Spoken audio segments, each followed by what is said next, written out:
अली साहब, इन लोगों का बहाना ये है कि गर्मी में वर्जिश करने से सेहत खराब होती है। इस हवाले से भी एक तहकीक सामने आई है और वो कुछ यूं है कि गर्मी के मौसम में सुबह सवेरे पार्क में जाकर मॉर्निंग वॉक करने वालों में गर्मी बर्दाश्त करने की सलाहियत ज्यादा होती है। क्योंकि जो दूसरे लोग हैं उठकर सीधा एसी से जब पार्क में आते हैं वॉक करने के लिए तो उनसे गर्मी बर्दाश्त नहीं होती। और जो सुबह सवेरे जाकर वॉक करते हैं उनका जिस्म गर्मी के साथ हम आहंग हो जाता है। लो खावर साहब, अब समझ आई है कि ये जो परजाई की आप आधा पौना घंटा बेइज्जती बर्दाश्त कर लेते हैं ना, वो इस बटरफ्लाई की वजह से है। चलो आगे लगो, आगे लगो। और रामना भाई होया की है। तो कह चल आगे चल। ओहो, क्या हुआ है, क्या हुआ है? वो सर जी रोज पार्क च बकरे चरान आ जाते हैं, 36 दफा इन्होंने मना किया है। ओ भाई क्या मतलब, क्या हुआ है? ओ जी मैं सिक्योरिटी गार्ड हूँ इस पार्क का। ठीक है। 36 दफा इनको मना किया है। ये रोज पार्क में बकरे लेके आ जाते हैं चराने के लिए। घास खराब होती है, पौधे खराब होते हैं। ये एक वाकई बहुत बड़ा मसला है। ईद उल अजहा के मौके पर लोग जानवर तो खरीद कर ले आते हैं और अपना शौक भी पूरा करते हैं और शौक पूरा करते करते जानवर को पार्क में लेके चले जाते हैं। अब पार्क और पार्क में लगाए गए पौधे बड़ी मेहनत से तैयार होते हैं और जब ये जानवर पार्कों में जाते हैं तो उन पौधों को तबाह कर देते हैं और जिनके वो जानवर होते हैं वो भी ख्याल नहीं करते जानवर कहाँ खुद कहाँ और नतीजा पार्क तबाह। बिल्कुल ठीक बात है अली साहब। देखे ना, एक पौधा लगाया जाता है, वो कई महीनों में फलता फूलता है, वो कद शद निकालता है। अब बकरे ने बीए तो नहीं किया होता। उसको क्या पता है, वो तो आगे 2 मिनट में सारा पौधा बर्बाद करके वो गया। ये तो जो मालकान है तुहानू समझ नहीं आती। पार्क के बाहर एडा बड़ा बोर्ड लगा है कि जानवर का दाखला मना है। ਤੁਹਾਡਾ ਦਾਖਲਾ ਨਹੀਂ ਮੰਨਦਾ, ਉਤੋਂ ਤੁਸੀਂ ਬੱਕਰੇ ਵੀ ਲੈ ਆਉਂਦੇ ਹੋ। ਸ਼ੇਖ ਸਾਹਿਬ, ਮੇਰਾ ਖਿਆਲ ਜਿੰਨੀ ਇਹਨਾਂ ਦੋਵਾਂ ਦੀ ਸਿਹਤ ਹੈ ਨਾ, ਇਹ ਬੱਕਰੇ ਨਹੀਂ ਲਿਆਉਂਦੇ, ਬੱਕਰੇ ਇਹਨਾਂ ਨੂੰ ਖਿੱਚ ਲਿਆਉਂਦੇ ਨੇ। सर जी बोर्ड पे लिखा हुआ है कि जानवर लाना मना है, मगर ये तो नहीं ना लिखा हुआ कि कुर्बानी का जानवर लाना मना है। शाबाश। कुर्बानी के जानवर में और दूसरे जानवर में क्या कोई अकल शऊर का फर्क होता है? ओ भाई जी, कुर्बानी का जानवर भी दूसरे जानवर जैसा ही होता है। कुर्बानी के जानवर ने कौन सा पजामा पहना होता है? या वो पौधे नहीं खाता जी, वो दलिया खाता है। जानवर है, वो भी जानवर है, वो भी जानवर है। मगर आप तो इंसान है ना, आपको ये पता होना चाहिए कि जानवर अगर लाएंगे इधर पार्क में तो वो गंद डालेगा। साहब जी कुर्बानी दी जानवर दी खिदमत करना सवाब हुंदा जे। घर भी ओदी खिदमत करिए तो सवाब ही हुंदा है। अच्छा, ये खाम ख्वाह इसे एक जज्बाती मसला बना लेते हैं। अब आपने खिदमत करनी है तो जरूर करें, लेकिन दूसरे का नुकसान करके खिदमत करना, सवाब हासिल करना, ये क्या मंतक है? बिल्कुल। अली साहब, ए मेरे हमसाया दा बकरा मेरा सारा लॉन खराब कर गया जी। एडे शौक ना मैं लीची दा बूटा लाया सी, सारियां लीचियां खा गया और जांदे जांदे थैंक यू भी नहीं कह गया। चलो मैं क्या, कुर्बानी दा जानवर है, की शिकायत करनी, उत्तों हमसाए ने। अगले दिन बकरा फिर आ गया, वो मेरे बूटे दे नींबू खा गया सारे।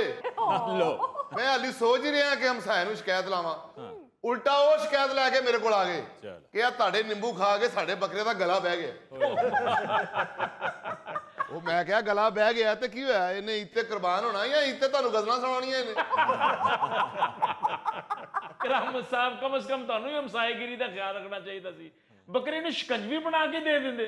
बहुत अच्छे, मैं तो अंब भी लाए ने, मिल्क शेक बना के देवां उन्हां दे बकरे नूं। ओ यार, कुछ ख्याल करो पौधों का, बड़ी मुश्किल से तैयार होते हैं ये।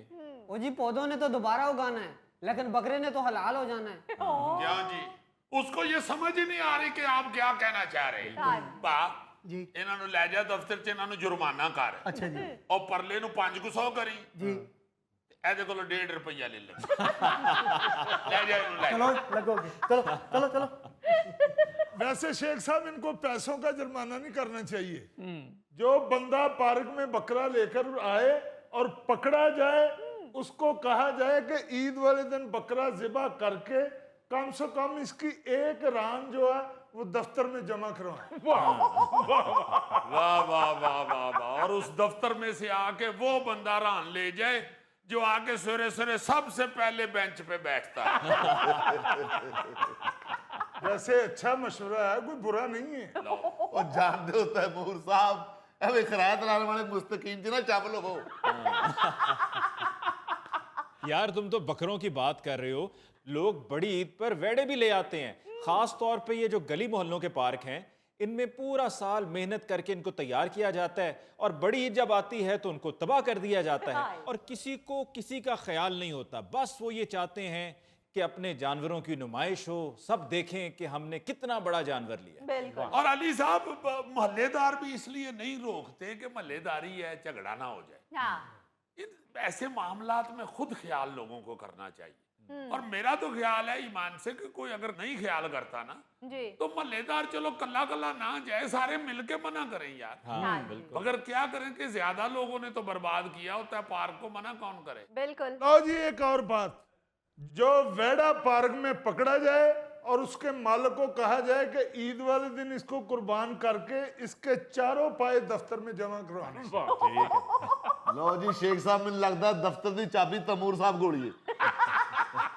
मैं कहना जी अली साहब का सेगमेंट पूरा होने तक तैमूर ने अपना जानवर पूरा कर लेना। तैमूर साहब दस्तियां ते सिरी ऊंट दियां बुक करा लो ताकि ਤੁਹਾਡਾ सारा जानवर ऊंचा नीवा हो जाए। अभी तो शुक्र है कि अलाइशों के हवाले से लाहौर में काफी सूरत हाल बेहतर है, काफी कंट्रोल हो चुका है। वरना अब से कुछ साल पहले तक तो हालात ये थे कि यही पार्क ईद के बाद अलाइशों से भरे हुए होते थे। जी जी जी, स्मेल ही नहीं थी जाती यार 2-2 हफ्ते मोहल्लों में से। ऐसे अब तो अल्लाह का शुक्र है कि ये कंट्रोल कर लिया हुकूमत ने। अभी भी जो छोटे शहर हैं, छोटे इलाके हैं, वहां पे कहीं ना कहीं ये अलाइशों का गंद नजर आता है, हाँ मगर काफी कंट्रोल है। बिल्कुल। अली साहब, बाहर के मुल्कों में तो जानवर को घर लाने नहीं देते, स्लॉटर हाउस में ही ज़िबा करते हैं, उधर से गोश्त लेके घर आ जाते हैं। भाई सिस्टम है ना, कहीं भी बनाया जा सकता है। जब वहां है तो यहाँ पर भी हो सकता है। और यहाँ पे भी वैसे अली साहब कुछ लोगों ने ये शुरू कर लिया है। गवर्नमेंट लेवल पे तो ये शुरू नहीं हुआ अभी तक। जी जी। वैसे कई बड़े बड़े स्टोरों ने, कई बड़े बड़े गोश्त के जो बेचने वाले हैं, उन्होंने ये बना लिया हुआ है सिस्टम कि आप जाके अपना बकरा उधर ही पैसे दे के तो हलाल करवा के तो वो बॉक्स में गोश्त लेके आ जाए। सही। ये अपने तैमूर साहब ने पिछले साल इसी तरह किया था। किसी बड़े स्टोर पे जाके कहा इन्होंने कि भाई मेरा बकरा आप हलाल कर देना, मैं गोश्त ले जाऊंगा। अच्छा। जो गोश्त लैन गए ने उन्होंने छापर च पा के दिता तो इन्ना को लगा इन्हां नूं। कहंदे यार की पे कर दियो, मेरा एडा वड्डा बकरा सी, तुसीं इन्ना को गोश्त देण दे। उन्हें बड़ा समझाया भाई जी जो गोश्त छापर च पाओ तो इन्ना कोई हो जाता है। कहंदा नहीं नहीं मैनूं दोबारा बकरा जोड़ के दियो, मैं नहीं इन्ना गोश्त लेना। नाज़रीन इसके साथ ही लेते हैं एक ब्रेक, मुलाकात होगी ब्रेक के बाद। औरतां विचारियां एवें ही बदनाम ने। सही तो मर्द बोलते ने हाँ जी। यार 15 घंटे की मुसलसल प्रेस कॉन्फ्रेंस